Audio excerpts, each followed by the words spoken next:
Ciao, Sue. Ciao Su. Are we just going to say Ciao Su at the start of everything now? Maybe. It's like a reflex now.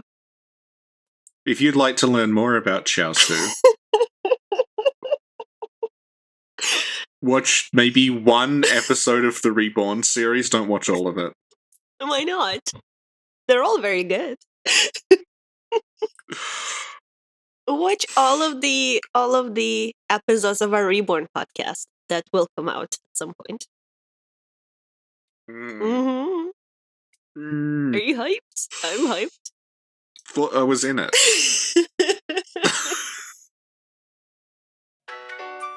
So we just finished recording note number 9. And then Richard informed me that note number 10 is... It's remarkably similar.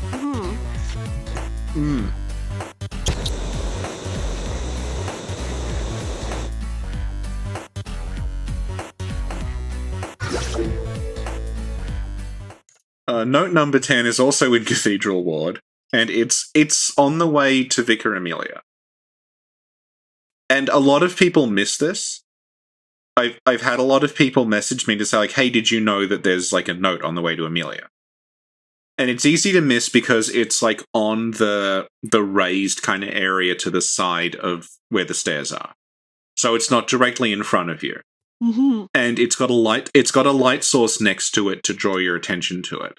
The problem being that because there's a light source there, the actual light source note doesn't really stand out. So people just run past it.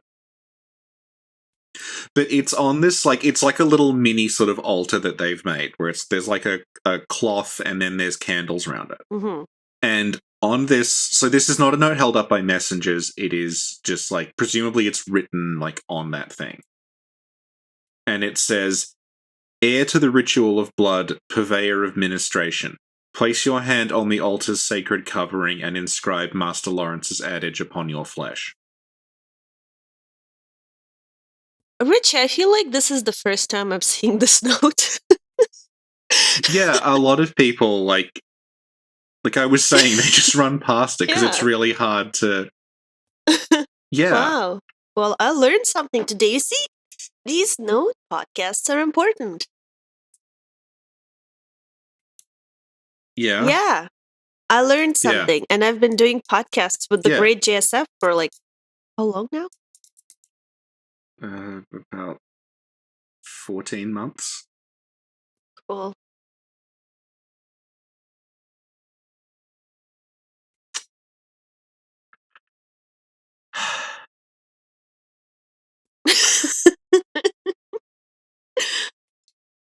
Now, it should be stated that even though you were not given the instruction to place your hand on Laurence's skull and learn the adage by this note, you still did it.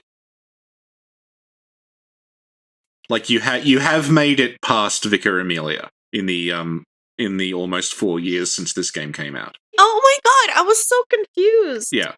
You're talking to me. Yes. Ah, okay. I thought you were talking to the viewer. No.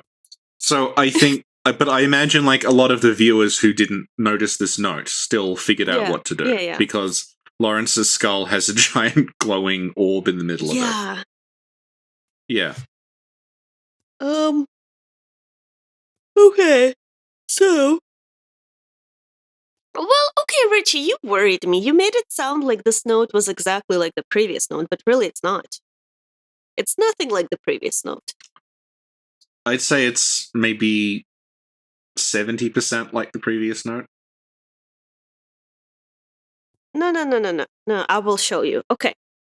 Heir to the ritual of blood. What does that mean? I think this note is for Vicar Amelia. Oh, because it says heir of the ritual of blood.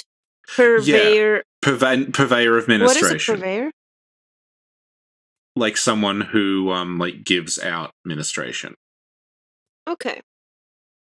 So this tells us about the role of Vicar Amelia. Yeah, like the one we did before is like, you need the adage in the Grand Cathedral as the password. And this is like, to get the adage, now that you're in the Grand Cathedral, touch the skull. Mm-hmm. But Richie, you think this discussion is going to be over if you just... No, I don't. I don't, because the last one went for 25 minutes. Okay. And ended up with us talking about sugar-free blood with guava. Okay. Because I feel like you were trying to pull a fast one on me by explaining the note and going ahead of the timeline, ahead of the outline that I have written out for us. No, I'm just rolling with it. Okay. All right. So, heir to the ritual of blood, purveyor of ministration. What does this tell us about Vicar Amelia? That she is heir to the ritual of blood and purveyor of ministration. Like, that's why I say, like, the note is clearly it's for her. Okay. It's not, it's, like, written on something that, like, she was studying. It's not held up by messengers. Uh-huh. Okay. Yeah. Okay, good. And then it says... So, yeah, I think, like, maybe she's, this might be the first time she's become the vicar. Okay. Because, like, she's... Like, yeah, she may be like the last person left at this point. Okay, well, this is interesting because then it says, place your hands on the altar sacred covering and inscribe Master Laurence's adage into your flesh. So basically, the note is literally telling you, hey, Vicar Amelia, touch the skull to learn the adage. Yeah. Does she do it? No. No. Richie, she was like, okay, well, that's one interpretation. What I'm gonna do is I'll pray to the skull and learn the adage this way. Well, maybe because she's got the wrong adage, she touched the skull and she's like, that's not right. That's not canon.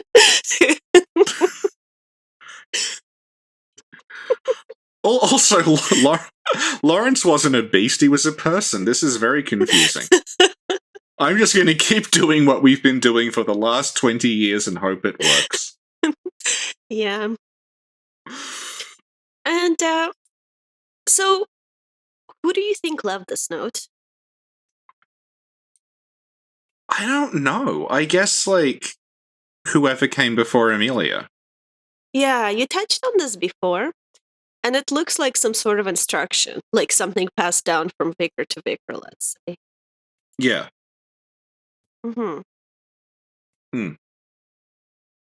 And why do you think they would want a vicar to know the real adage? That's a good question.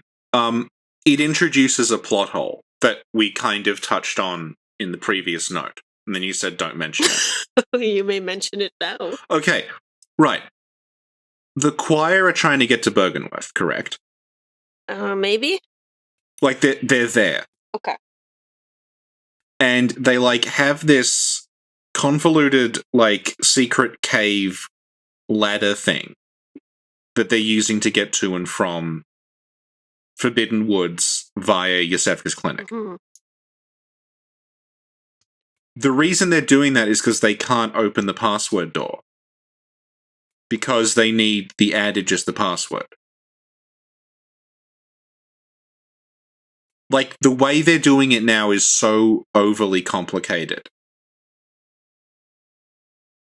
that, like, even if they decided it was easier to sneak in the back of Forbidden Woods, they would have at least tried using the door at some point. So they can't use the door because they don't know the adage. But there's literally a piece of paper that says, FYI, to learn the adage, do this. Okay, but Richie, let's say Vicar Amelia became a vicar recently. So maybe this paper was located like in some book or something, and what she did is she actually just rolled it out, put it on this table. She was getting ready to like touch the skull, and we interrupted her. You know, maybe she was in the process of doing it. Yeah, like, that's possible. Yeah. Yeah, it's possible the choir don't know about this note. It's just, like, it's really weird because they talk about the choir, like, they call them the upper echelon of the church. So, really, they should not, like, they should be privy to stuff that Amelia's not privy to. No. Because... Okay, because let's think about this logically. The adage is fear the old blood, but Laurence sort of changed the adage up a little bit to say seek the old blood, right? Well, that's a good question because we don't know when it changed. Okay, well, at some point it changed from fear to seek, and that's a pretty big change. So but we don't know who did that. Okay, but let me finish talking. Okay. Okay, so maybe this is sort of like a secret. Yeah. Maybe only the vicars are entitled to know that, like, oh, listen, this is the secret. This is the big reveal. Yeah, it's just odd that, like, the choir who are supposed to be, like, they call them... Yeah, they call them the upper echelons, but they're not vicars. Yeah. Laurence didn't call himself the choir. He called himself vicar. Yeah. Well, I think, Laurence disappeared before there was a choir, probably. Yeah, so maybe that's the thing. It's tradition. Yeah. It's passed down from vicar to vicar, and that just didn't change with time. Yeah, it's just weird that no one has like brought this up. Also, like, if you're in the choir and you're in Upper Cathedral Ward, you're literally, like, directly above where this note is. Like, there's, like, a dead choir member up, like, on the balcony overlooking the altar. Okay, Richie. What if choir members did find the note, they read it, and they're like, gotta pray to the skull?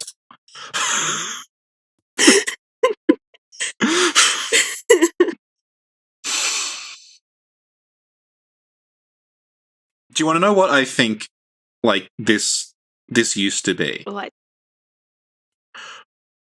Oh, okay, this is new, like, cut content, actually, that we can talk about, because it hasn't been shown off. You know how in the DLC, the altar goes up, it's like an elevator, right? Yeah.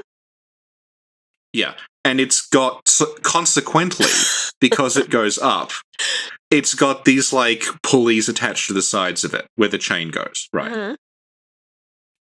The altar in the Waking World Grand Cathedral also has those, but they're made invisible. And this turned up when, oh god, who was it? It's someone I know from Laura's server, possibly Laura. Okay. I'll record myself saying who it was, and then we can splice that back in. They extracted the model of the altar from the game, and it has like the places for the chains to go in it. So even before the DLC, the idea of the altar raising and lowering was in there. But this is something you have mentioned before, saying that... No, but we didn't have proof before. Now we do have proof it happened, because it's like the model is designed so it can do that. Yeah. It's not like, hypothetically looking at the construction of it, it probably went up and down. We now 100% know it went up and down. No, you 100% know there were chains. You don't know if they were functional.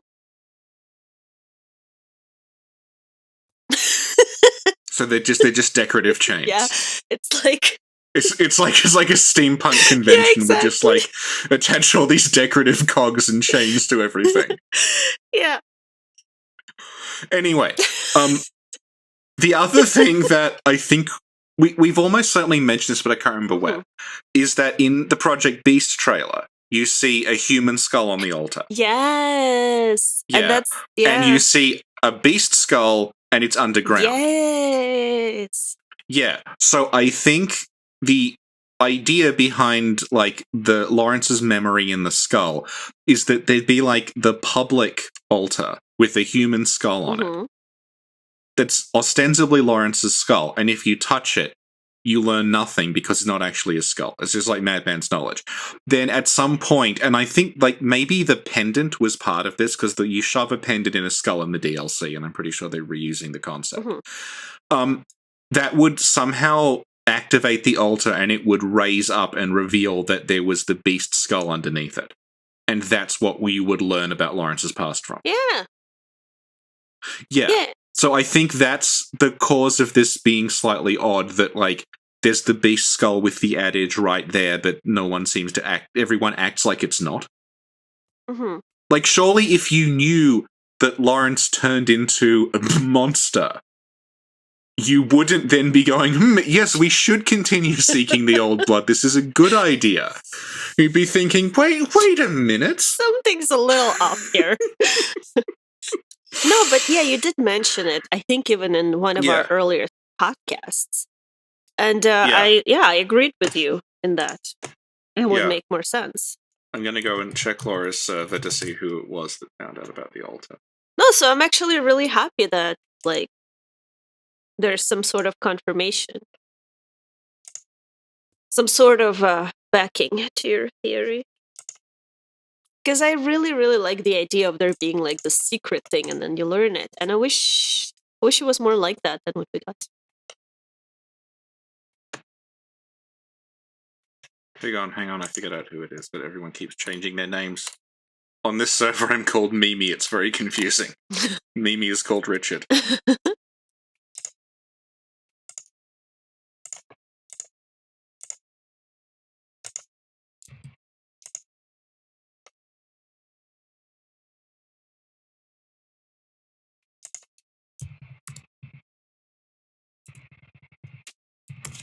Anyway, you can keep talking while I keep talking to myself. Twitter followers. Oh, hey, Sin, you can keep talking. Well, mate, do you have an opinion? Yeah, because you ignored it. I told you it. While you were looking, I was talking, and then you were just ignoring me, so I'm like, okay, I guess Rich is mass bully. Yeah, I listened. Your opinion is that my opinion is correct. Yeah, pretty much.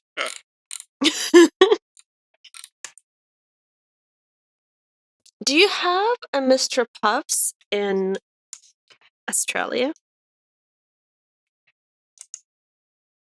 I don't think so. It's a Greek pastry shop, and they make these delicious donut holes. They're really, really amazing and addictive. You can get a box of 10, I think, a box of 30, or a box of 50. But they're like giant donut holes. So 50 is a lot. I have gotten a box of 50. What do you do with them? You eat them. I know, but like at once, how long does it last? It depends on who you are. And you can get, like, for the little box of 10, you get 1 topping. For the box of 30, you get 2 toppings. And for the box of 50, you get 3 toppings. They're all very good. I really like the chocolate topping, the maple syrup topping, and the caramel toppings. Okay. Yeah. Do you want to go back to Amelia now? No, I want to keep talking about Mr. Puffs, and I remembered it because I have their cards. They give you cards, and when you buy a box, they like stamp it. So after 1, 2, 3, 4, 5, 6, after like 6 boxes, you get a 7th box free. Is this our new sponsor? Not yet, but maybe they will be after they hear this. Well, look, this is how much Sin talks about food without being paid. So imagine. Just imagine how much you talk about donuts if there was some kind of incentive.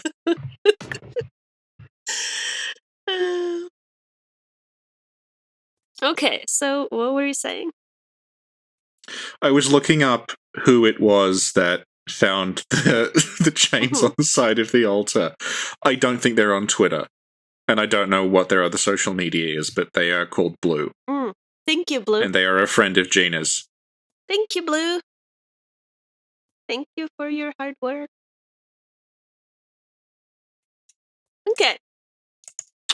So yeah, no. Yeah, I really like that idea. I wish it was more like that in the finished game. Yeah, because it makes very little sense that the Healing Church are trying to, like, I don't know, I guess at this point they've given up pretending they're not producing horrible monsters, but like the idea that they were looking after people in this room with the altar and everything, but then also the skull on the altar is clearly a horrible werewolf. Yeah, and one of the people's like, hey, whose skull is that? And they're like, what skull? They're just like, oops, and then they pull the thing. Yeah. The altar shifts around. But I think it would have been awesome to experience the story this way, where you don't really suspect anything, and then you find Laurence's skull, and you're like, oh my god, that's what happened? Yeah, I think the issue is that, like, the first boss is the cleric beast. So, just right from the beginning of the game, it's clear that the clerics are the ones transforming. Yeah. Yeah.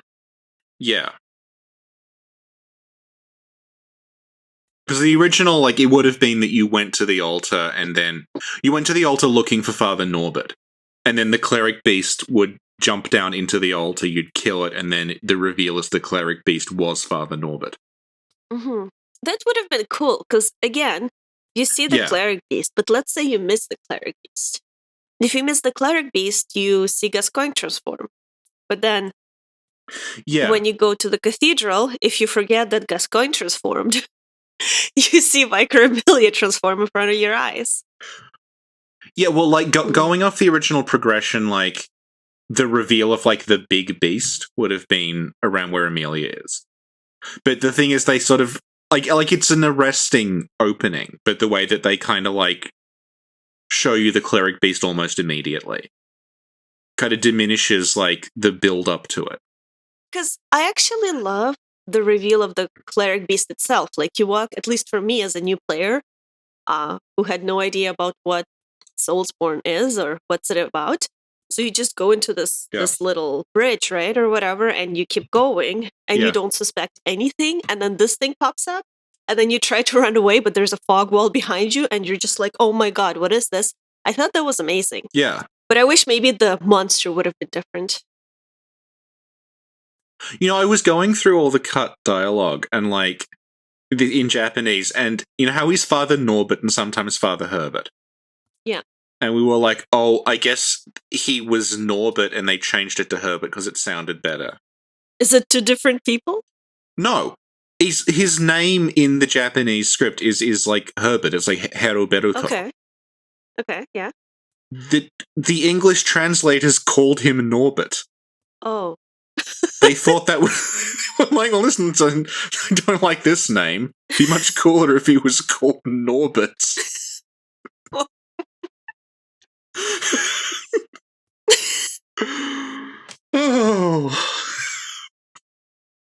Another thing I found right in all these things I've been looking up is that there's multiple Laurence flashbacks. Oh yeah? Like what? And I guess, like, okay, well there's the one where that's triggered by you touching the skull. But then there's a later one where he's talking to Gurman, and I'm like, is this... Clearly he can't have two skulls. Maybe he had two heads. Is this just... Well, I'm wondering, like, was there, like, another... Like, maybe back when, like, the bloodletting beast was Laurence, was there an idea that, like, you'd get one flashback from killing him in the Chalice dungeons and then another one in the cathedral? Or, like, is it like, a flashback from Gurman's POV or something? Like... Because the scene is of Laurence leaving Gurman behind. Okay. So I'm wondering if, like... I don't know, so, I mean, obviously, maybe you found, like, Gurman's corpse or something is Waking World 1. Oh. And, like, because it's a flashback of Laurence saying, like, don't worry, Gurman, I won't be long. The lie detector showed that was a lie.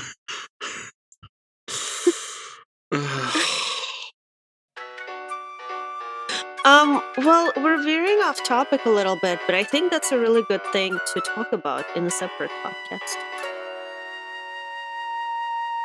We're veering off topic in this series that routinely spends half an hour talking about one sentence.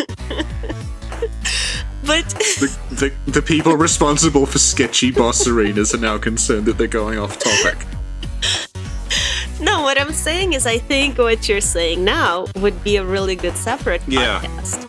With all the cut stuff you've been finding. Have you been taking notes? Yeah.